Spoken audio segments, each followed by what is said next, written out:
First contact and deception.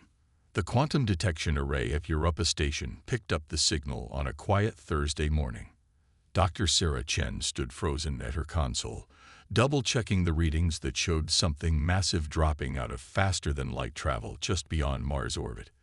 Humanity had prepared for this moment for decades, but now that it was here, the weight of history pressed down on her shoulders. "Signal confirmed," she announced, her voice steady despite her racing heart. "Multiple objects, approximately 3 kilometers in length each. They're decelerating." Admiral James Harrison, commander of Earth's Combined Defense Force, watched the holographic display as 5 massive ships appeared exactly where Dr. Chen's instruments had indicated. Their sleek designs resembled massive arrowheads, their hulls shimmering with an iridescent material unknown to human science. "Begin Protocol Omega," Harrison ordered, his weathered face betraying no emotion. Across the solar system, automated systems quietly activated. Asteroid bases went dark. Stealth satellites adjusted their orbits. Deep within Earth's crust, quantum computers spun up, beginning their analysis of the alien vessels. The first transmission from the visitors came 3 hours later. The alien ships had taken position near the moon, their presence both magnificent and terrifying. The message was in perfect English, transmitted on all frequencies. "People of Earth, we are the Nexus Dominion. We come seeking peaceful exchange of knowledge and technology. Your civilization has caught our attention. We wish to welcome you into the galactic community." Harrison watched the message replay, noting the almost too perfect translation, the carefully chosen words. 20 years of commanding Earth's defenses had taught him to trust his instincts. Something felt wrong. "What do our deep scans show?" he asked. Lieutenant Maya Patel pulled up the data collected by hidden quantum sensors. "Their weapon systems are powered down, sir, but we're detecting massive energy signatures consistent with antimatter reactors. Each ship could probably vaporize a continent." Harrison nodded slowly. "And the cultural analysis?" Dr. Chen stepped forward, her holographic display showing patterns of communication between the alien vessels.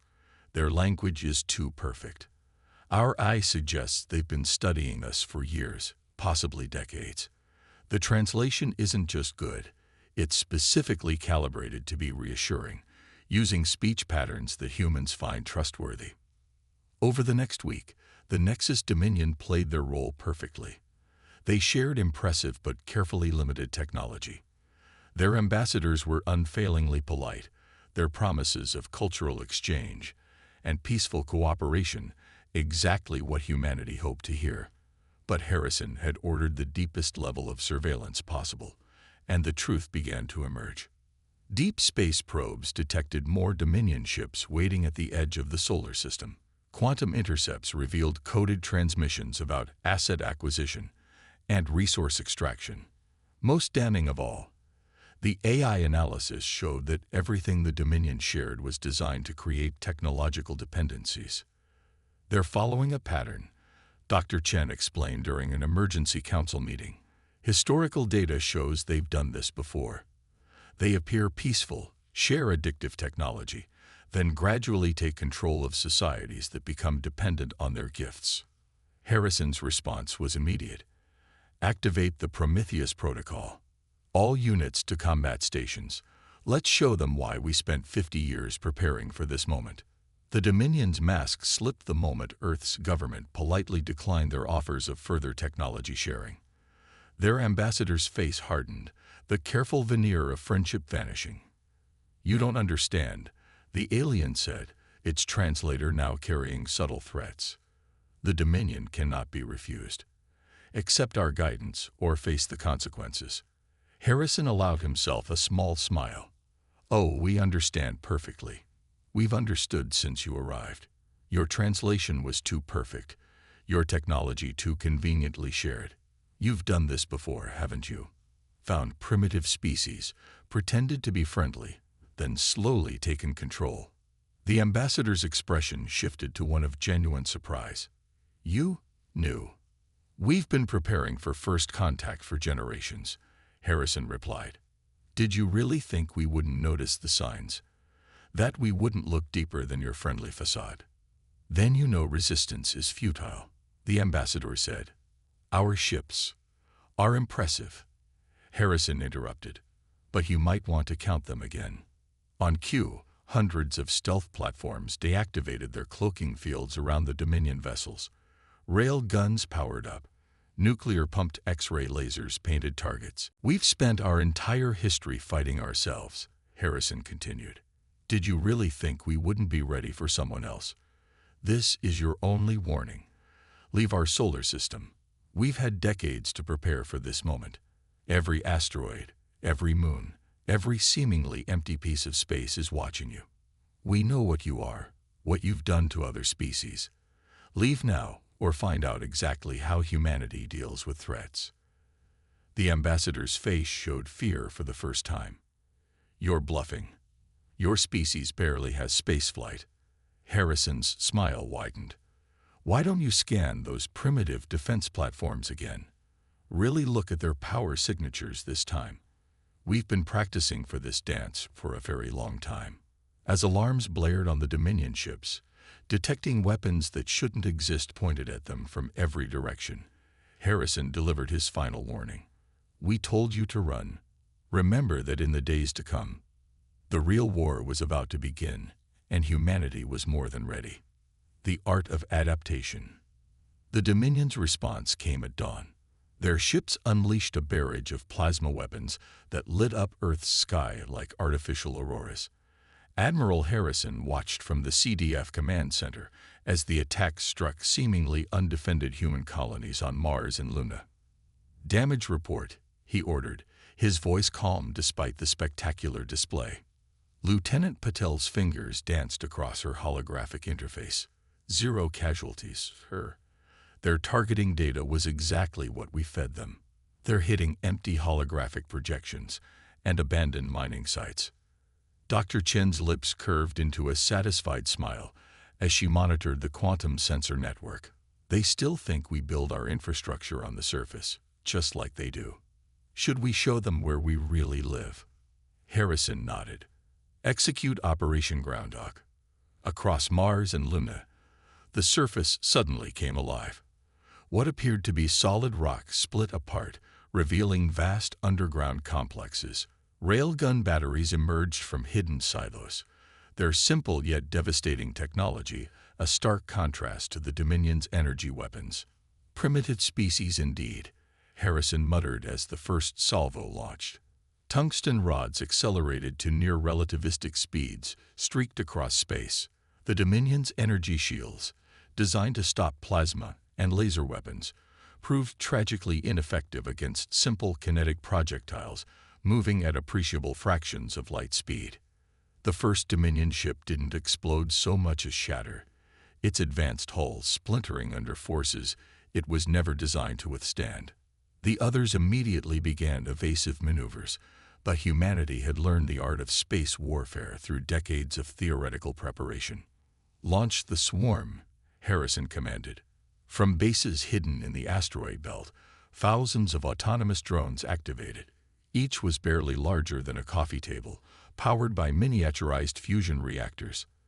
They moved in patterns developed by studying insect swarms, their seemingly chaotic movements making them nearly impossible to target. The Dominion ships fired desperately at the approaching drones, their energy weapons creating spectacular light shows, but hitting nothing. The drones carried no weapons. They didn't need to. Moving at incredible speeds, they simply rammed their targets, their reinforced hulls punching through shields and armor alike. Sir, Paddle reported, excitement creeping into her voice, we're detecting attempts at quantum communication between their ships. They're trying to coordinate their defense. Time to show them what real electronic warfare looks like, Dr. Chen said. She activated Earth's quantum AI network, the result of decades of development. The Dominion's supposedly unbreakable communications dissolved into static. Aboard the Dominion command ship, High Commander Vex watched in horror as his fleet's carefully coordinated defense fell apart. Impossible, he snarled. They're using projectile weapons. Simple kinetic impacts. They can't possibly. His tactical officer interrupted, panic evident even through the translator. Sir, we're detecting new energy signatures. They're using our own weapons against us. Harrison allowed himself a moment of satisfaction as the first wave of hybrid weapons launched. Humanity had spent years studying leak-to-Dominion technology, preparing countermeasures and adaptations. Now, railguns fired alongside salvaged plasma cannons. Quantum-guided missiles carried warheads reverse-engineered from Dominion tech. Beautiful, isn't it? Dr. Chen remarked, watching the sensor feeds. They thought we'd be helpless against their advanced technology. They never considered we'd simply incorporate it into our existing weapons. The battle in space was turning into a rout. Dominion ships, designed for long-range energy weapon duels, found themselves torn apart by combinations of kinetic and plasma weapons. Their rigid tactical doctrine proved useless against humanity's adaptable, multi-layered defense. Sir, Patel called out, we're detecting new ships entering the system, much larger than the first wave. Harrison studied the sensor data. The Dominion was committing their heavy battleships, each one a floating city of advanced technology. They're learning, he noted. But so are we. Dr. Chen, is Project Prometheus ready? Chen's smile turned predatory. The AI just finished its analysis of their shield frequencies. The latest adaptation is loaded and ready. All units, Harrison broadcast. Execute attack pattern Delta. Show them what happens when you corner a species that spent its entire history preparing for exactly this kind of fight. As humanity's combined fleet moved to engage the Dominion battleships, Harrison reflected on the irony. The aliens had expected to find primitive savages. Instead, they'd found a species that had turned preparation into an art form, paranoia into a strength, and adaptation into a way of life. The real lesson was about to begin, and the Dominion was about to learn why humanity had warned them to run. The art of adaptation wasn't just about copying technology. It was about evolving, improving, and turning every defeat into a future victory. The Dominion had started this war expecting an easy conquest. They were about to discover just how wrong they were. Underground Revolution. Dr. Elena Santos stood in the depths of Ceres base, surrounded by holographic displays showing the ongoing transformation of human civilization. 3 months into the war with the Dominion, humanity had moved almost entirely underground, turning asteroids and planetary crusts into vast networks of interconnected cities and manufacturing centers. Show me the latest adaptation results, she ordered. The display shifted, revealing schematics of hybrid technology that merged human ingenuity with captured Dominion systems. What had started as simple reverse engineering had evolved into something entirely new. The quantum entanglement network is fully operational, reported Dr. Raj Kumar, her chief of communications. We can now coordinate attacks across the entire solar system with zero lag. The Dominion still hasn't figured out how we're doing it. Elena nodded, studying the data streams.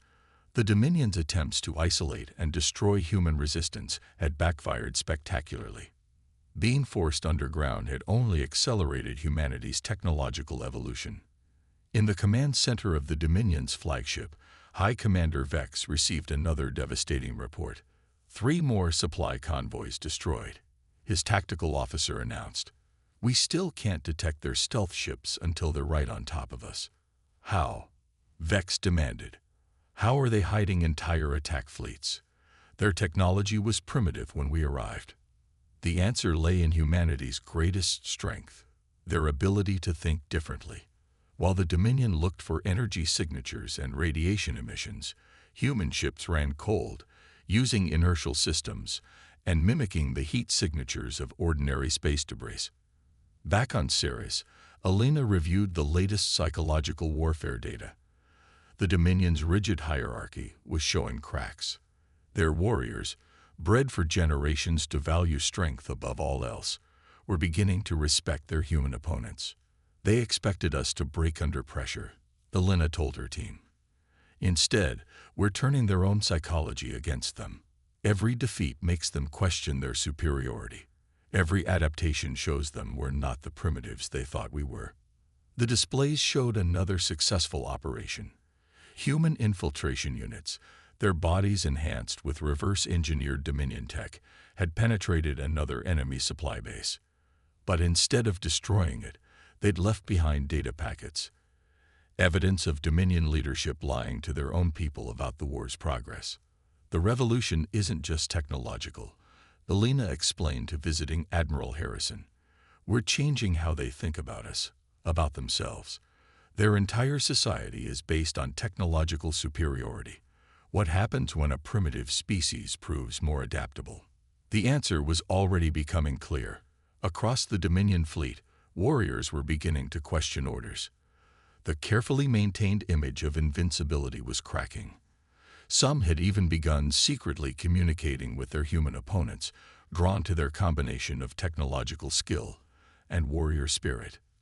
"Sir," Kumar called out, "we're detecting unusual communication patterns from the Dominion's secondary fleet.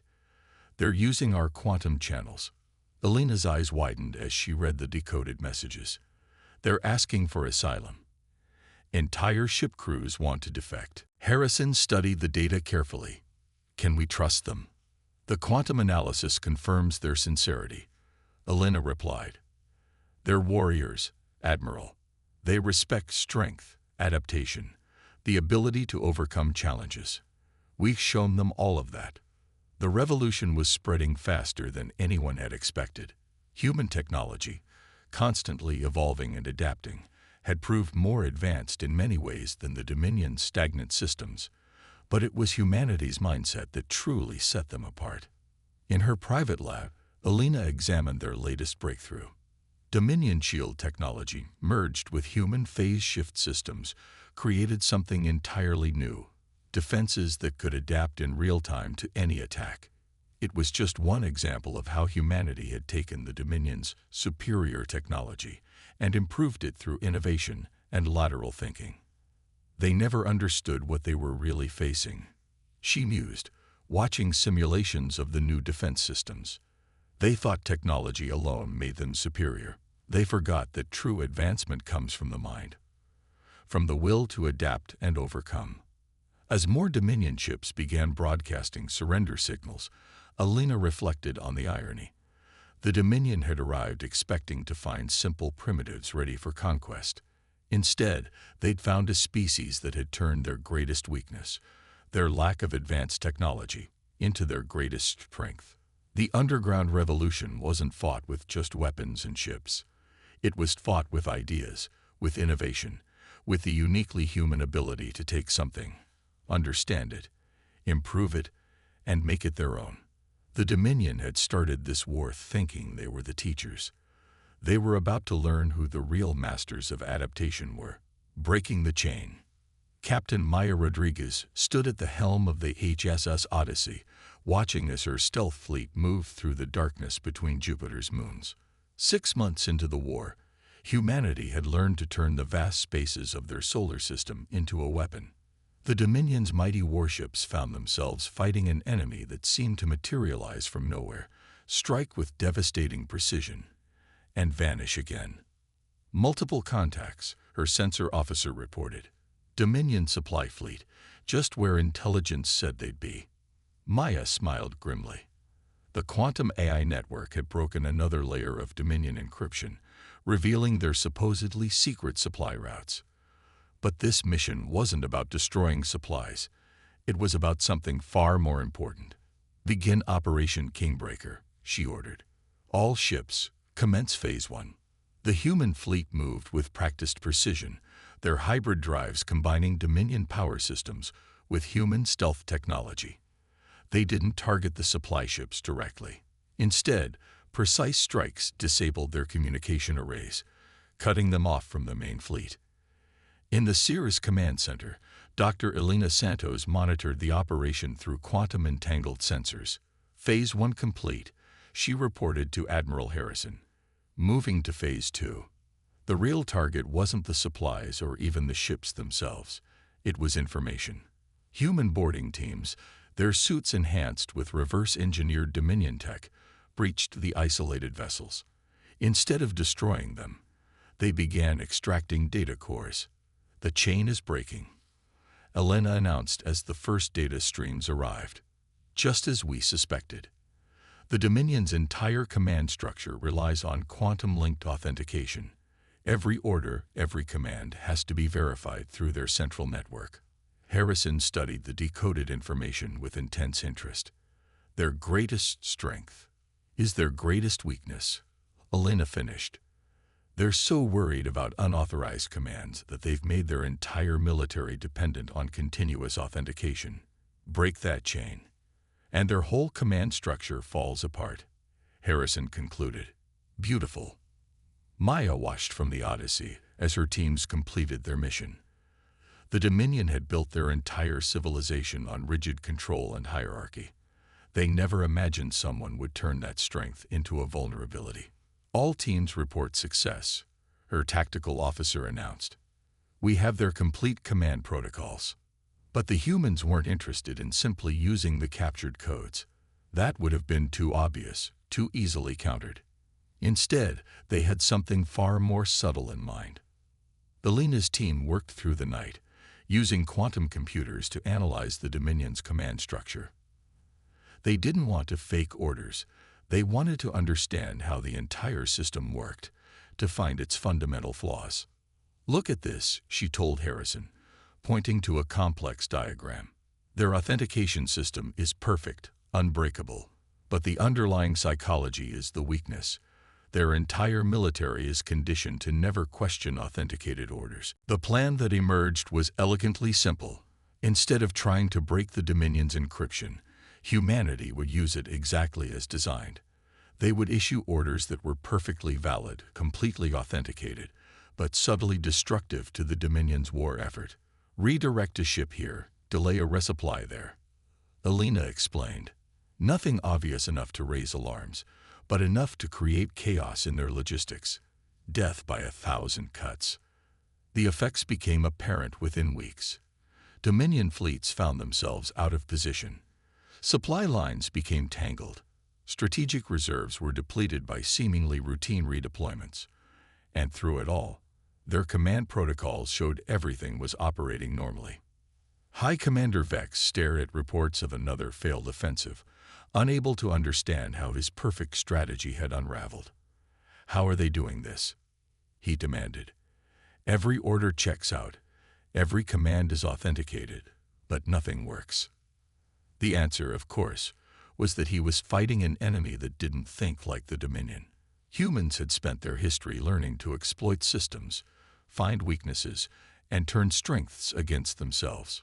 "Sir," Maya's communications officer called out, "we're detecting widespread confusion in the Dominion fleet. Multiple ships are requesting authentication of their basic orders." The chain was breaking. The Dominion's absolute faith in their command system was becoming their undoing. Ships delayed critical operations waiting for authentication. Commanders hesitated, uncertain if their orders were real or part of the humans' subtle manipulation. In the Cirrus Command Center, Elena watched as the mighty Dominion war machine began to tear itself apart from within. "They still don't understand," she told Harrison. "They think technology and control are everything. They never learned that adaptation, creativity, and independent thinking are the real powers in the universe." The war had entered its final phase, but not through a massive space battle or superweapon. Instead, humanity had found the fatal flaw in their enemy's psychology and exploited it with surgical precision. The Dominion was about to learn that their greatest defeat would come not from the weapons they had dismissed as primitive, but from the minds they had underestimated. Rise of Unity. The Dominion's capital world of Nexus Prime hung like a jewel in space, its 3 artificial rings glowing with power that had subjugated 1,000 worlds. Now, after 8 months of war, humanity had brought the fight to their doorstep, but not in the way anyone had expected. Admiral Harrison stood on the bridge of the flagship Terra Dawn, a vessel that embodied humanity's evolution. Its hull combined Dominion energy tech with human engineering, Its weapons merged principles from both civilizations, and its crew included both humans and Dominion defectors. "Status report," he commanded, watching the massive Dominion home fleet arrayed before them. "All ships in position," Captain Rodriguez reported from her tactical station. "The quantum network is stable. Our Dominion allies confirm their codes are still valid." Dr. Elena Santos' voice came through the quantum comm, clear despite the vast distance from Syrah's base. "The final phase of Operation Unity is ready, Admiral. The message can be transmitted at your command." Harrison nodded slowly. The greatest victory in human history was about to be achieved not through superior firepower or clever tactics, but through understanding. "Send it." Across the Dominion fleet, every quantum communication system activated simultaneously. But instead of battle orders, they received something unexpected: truth. Decades of classified files, secret reports, and hidden communications laid bare the corruption and lies at the heart of the Dominion's leadership. "Message penetration at 100%, Elena reported. "Their filters couldn't stop it because it's all authenticated with their own codes." On thousands of Dominion ships, crews watched in stunned silence as the carefully constructed myths of their civilization crumbled. They saw how their leaders had deliberately stagnated technological development to maintain control. They learned how other species had been manipulated and exploited, not for the greater good as they'd been told, but for the power of a few. High Commander Vex watched helplessly as his fleet began to disintegrate. Ship after ship broke formation, their crews declaring independence from a system they now knew had betrayed them. "Stop them," he screamed. "Those are human lies." "They're our own records, Commander," his executive officer replied quietly. "Authenticated by our own systems. We've been serving a lie." The revolution that followed was unlike anything the galaxy had seen. The Dominion's rigid hierarchy, already weakened by months of warfare with humanity, collapsed under the weight of truth. But where many expected chaos, something remarkable emerged. "Look at this," Elena told Harrison, showing him real-time data from across Dominion space. "They're not destroying their civilization. They're transforming it." Humanity had learned through bitter experience the futility of pure destruction. Instead of simply defeating the Dominion, they offered an alternative. The Terra Dawn's mission wasn't to conquer Nexus Prime. It was to show them a different way. "We bring you an offering," Harrison broadcast to the remaining Dominion fleet. "Not surrender, not subjugation, but partnership. You've seen how adaptation and innovation can overcome any obstacle. Join us. Let's build something new together." The response surprised even the most optimistic humans. Dominion ships, rather than fighting or fleeing, began transmitting acceptance codes.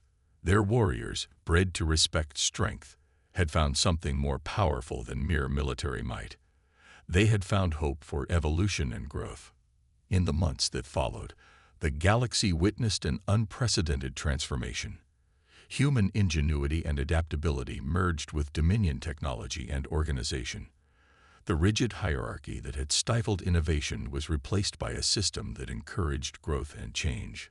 "They're learning so quickly," Elena remarked to Harrison, as they watched a joint human-Dominion team test a new hybrid technology. Once freed from their artificial constraints, their natural creativity is flourishing. The former Dominion worlds, expecting harsh treatment from their conquerors, found themselves instead invited into a new kind of alliance. Humanity shared not just technology, but their most precious resource: their way of thinking, their drive to adapt and improve. "We didn't just win a war," Harrison told the first meeting of the new Galactic Council, where representatives from Earth sat alongside former Dominion worlds. "We proved that the greatest power in the universe isn't technology or military might. It's the ability to learn, to change, and to grow." The humans had entered the galactic stage as apparent primitives, dismissed as easy prey by an empire that spanned the stars. They had emerged not as conquerors, but as catalysts for change, proving that true strength lay not in rigid power, but in the ability to adapt and evolve. As the Pterodon prepared for its journey home, Harrison stood at the viewport, watching ships of both human and Dominion design working together to dismantle the old Empire's weapons of oppression. They had warned the Dominion to run, but in the end, they had given them something better. A chance to run forward, toward a future where adaptation and innovation would light the way to the stars. The age of the Dominion was over. The age of unity had begun, and humanity had shown the galaxy that the greatest revolutions start not with a bang, but with an idea, that the power to change, to grow, to become something better, lies within every species. They just needed someone to show them how to break free.